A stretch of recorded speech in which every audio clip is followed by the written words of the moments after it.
Obesidad y embarazo. Seguimos con la conversación.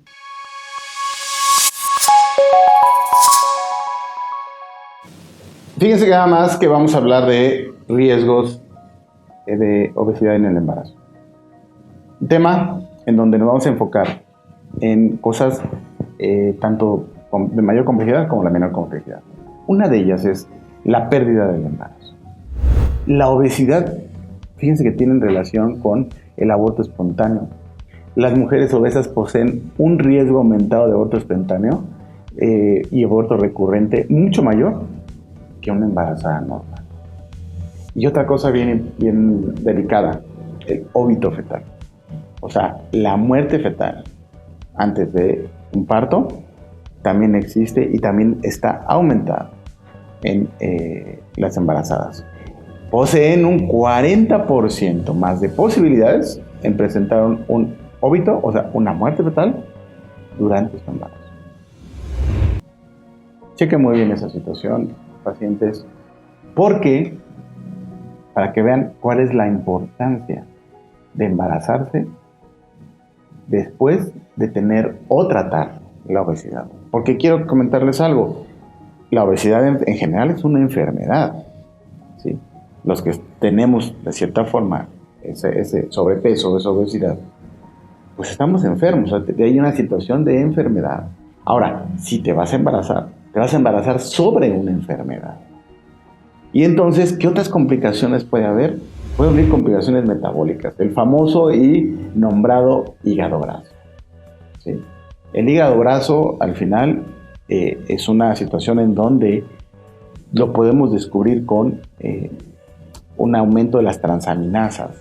¿Qué son las transaminasas? Son sustancias que el hígado produce, ¿sí?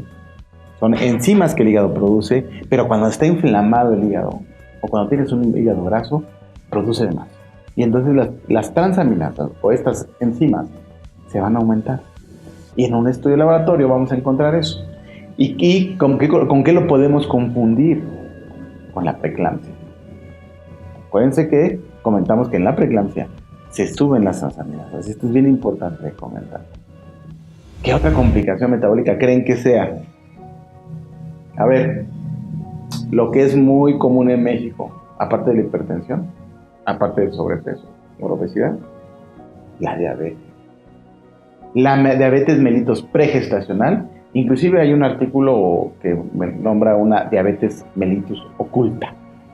Y no es que se esté escondiendo. Bueno, sí se está escondiendo en tu cuerpo. Y de repente una paciente te dice, doctor, es que, pues sobre todo cuando vas a médico internista o vas a médico general, doctor, es que tengo mucha sed, como mucho, ¿sí? Me siento muy cansada y hago muchas veces de la pipí. Se llama poliuria, polidipsia y polifagia. Tengo mucha sed,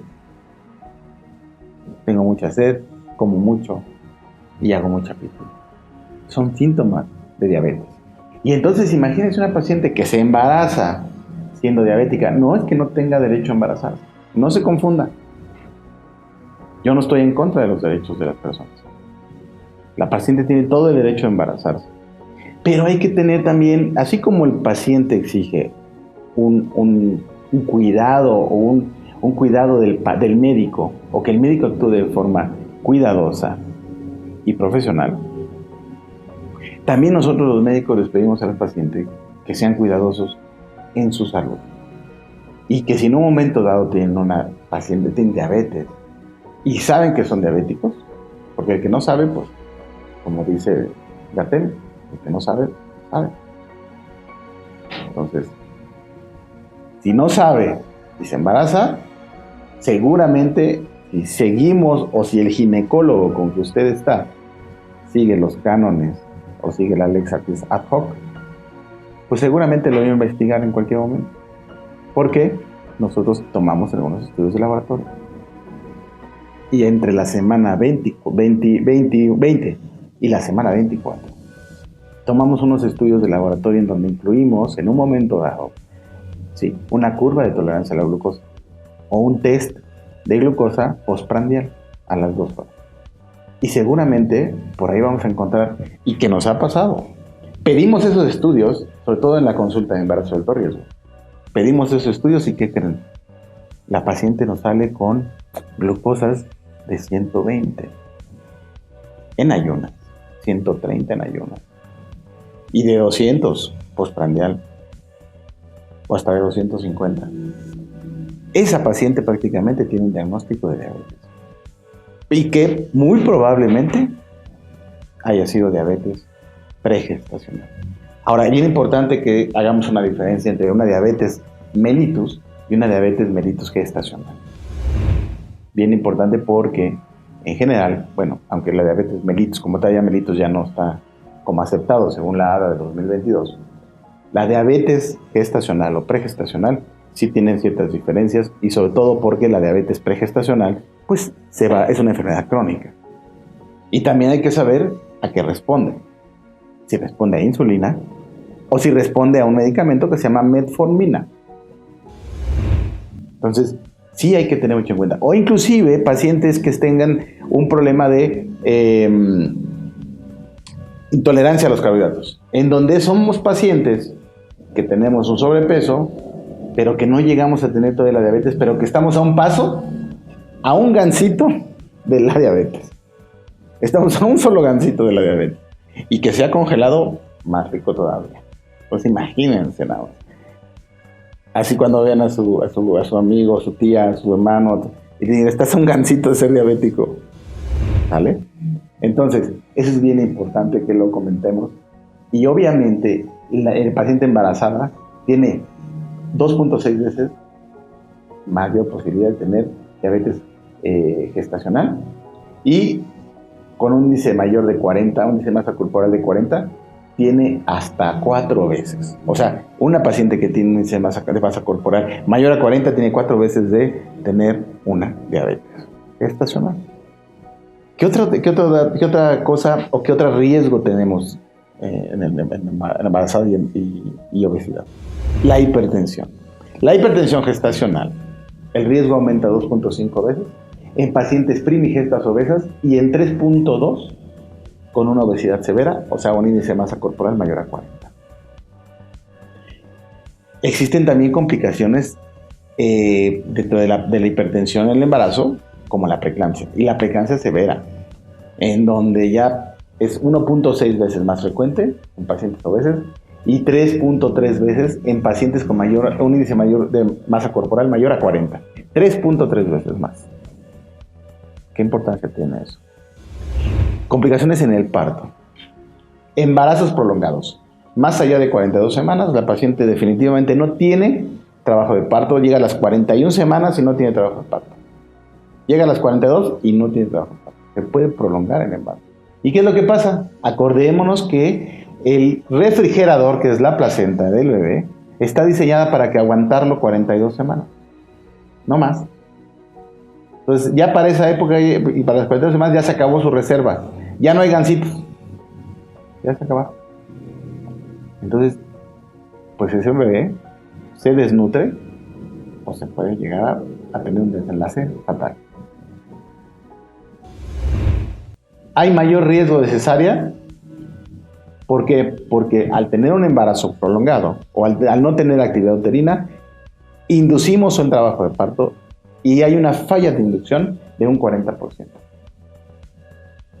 ¿Vale?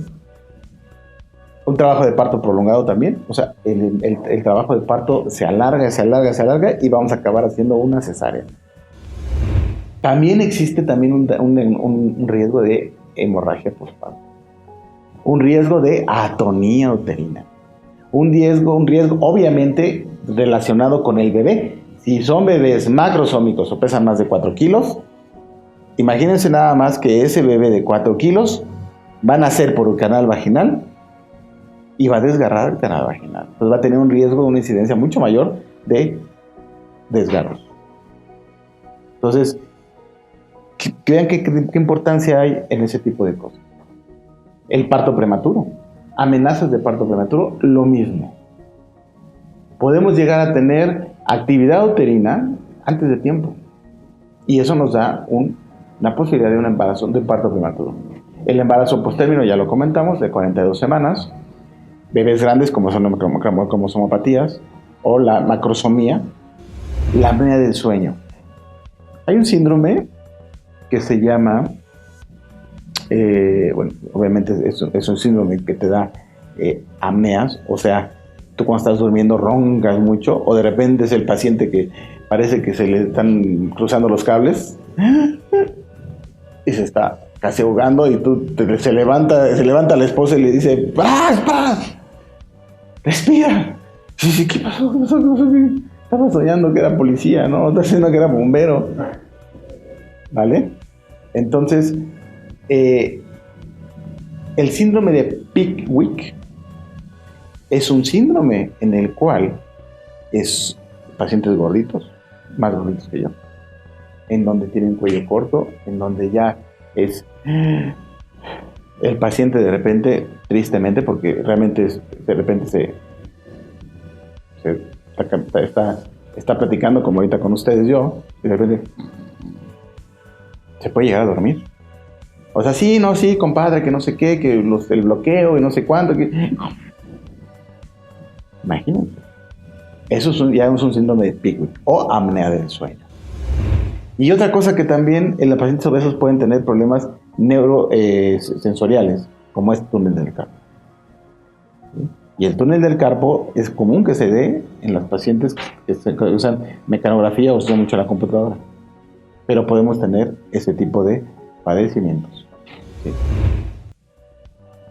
Anomalías congénitas. También. Puede haber anomalías congénitas, mayor riesgo con defectos del cierre tubo neural, hidrocefalia, anomalías cardiovasculares, orofaciales y también reducción de las extremidades. De parto prematuro, pues bueno, ya lo comentamos. Y obviamente, pues esto pues sí nos da un riesgo bastante severo. ¿Qué pasa con la atención postparto? La atención postparto es súper importante. A sabiendas ya que tu bebé pues ya hizo lo que hizo, ya tuvo un desgarre, tu bebé puede nacer de 4 kilos, 4,200, 4,500, y entonces el bebé puede llegar a tener obesidad, puede llegar a tener asma, puede llegar a tener, el mismo paciente puede llegar a tener diabetes, ¿sí? Juvenil. Puede llegar inclusive a tener el síndrome de espectro autista. También está bien investigado y hay todo un artículo acerca de eso. Realmente no tengo ahorita las bases psiquiátricas que nos puede dar el por qué la obesidad en el embarazo puede tener trastorno de espectro autista, y también puede tener déficit de atención. Es bien importante que lo consideremos, ¿vale? Dale like y suscríbete y comparte conocimiento. Y que una vez más triunfe el bien sobre el mal. Soy el Dr. Gerardo García, en Ginecomex. Para ti. Abramos la conversación. Síguenos en nuestras redes sociales. Nos encuentras como Dr. Gerardo García y Ginecomex, por un embarazo con perspectiva de género y un parto digno. Gracias por suscribirte y darle clic a la campanita.